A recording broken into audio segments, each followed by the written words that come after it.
Il nous arrive d'être hantés par nos sentiments. Comment relever la tête quand les sentiments prennent le dessus sur la raison? Le nom de notre paracha est Nasso, car Dieu demande à Moïse de compter le nombre des enfants de Gershon. Mais Nasso est traduit par compter, mais ça veut dire, on dirait relever, soutient leur tête. C'est intéressant car notre paracha parle de la nécessité de relever la tête quand on est justement en prise avec les sentiments, et en particulier le sentiment de jalousie. Notre paracha nous explique toute la procédure qu'on appelle la procédure de Sota, qui est donc dans le livre des Nombres au chapitre 5, à partir du verset 11, et qui nous raconte ce qu'il faut faire quand un mari soupçonne sa femme d'adultère et devient saisi, devient hanté par le sentiment de jalousie. Le texte nous dit « Avar alav ruach kin'a » et passer sur lui l'esprit de la jalousie. Comment exorciser un mari pris de jalousie?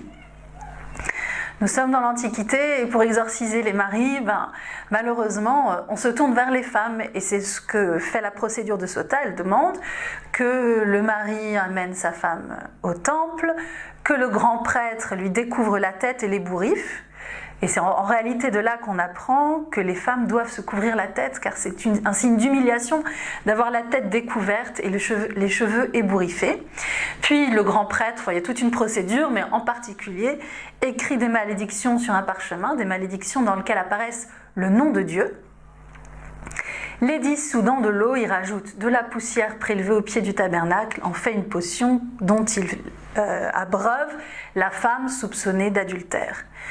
On note ici au passage le fait que Dieu lui-même est prêt à faire effacer son nom pour délivrer les maris de leur jalousie et délivrer les femmes de leurs soupçons.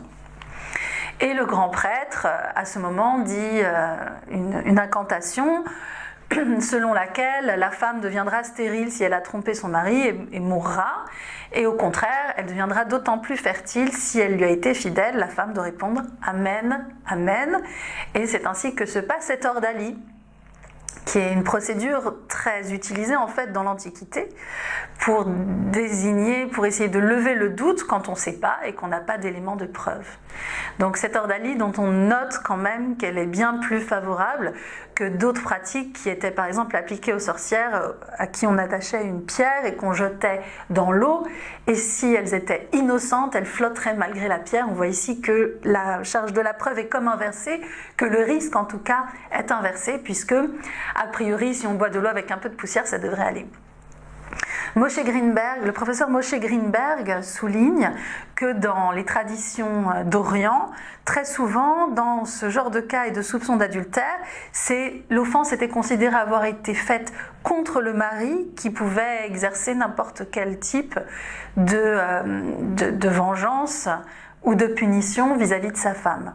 Ici, on est dans une perspective de progrès, même si l'ensemble de la procédure n'est pas très réjouissante. Il y a un progrès puisqu'il s'agit là d'une atteinte au droit de la famille qui n'est pas soumise à la liberté du mari, mais qui est réglementée par toute une procédure. La Mishnah souligne, il y a une Mishnah entière consacrée à Sota, tel est son nom, elle souligne que la procédure a été arrêtée parce qu'il y a eu trop de cas d'adultère et donc que ça ne fonctionnait plus.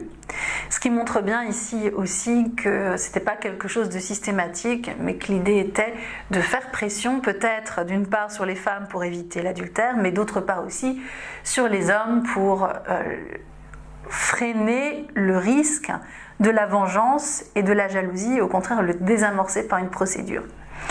Donc au total, on a cette volonté de permettre aux hommes et aux femmes de redresser la tête à travers une procédure qui reste quand même un petit peu difficile et qui a été annulée si jamais elle a été pratiquée, car on n'a pas de témoignage historique certain que ça a été le cas.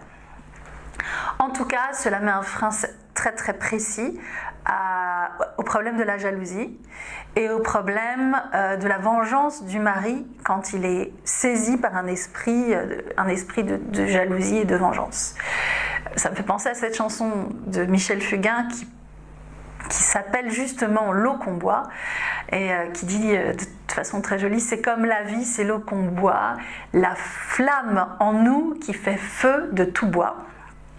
Et il donne une autre petite phrase dans sa très belle chanson qui dit l'important c'est pas là où tu vas, c'est comment tu y vas. Donc comment faisons-nous nous-mêmes pour nous défaire de la jalousie par exemple, pour nous défaire parfois des sentiments qui nous hantent, comment ne pas faire peser cette libération et cet exorcisme sur les autres, contrairement à ce qui se passe dans l'Antiquité.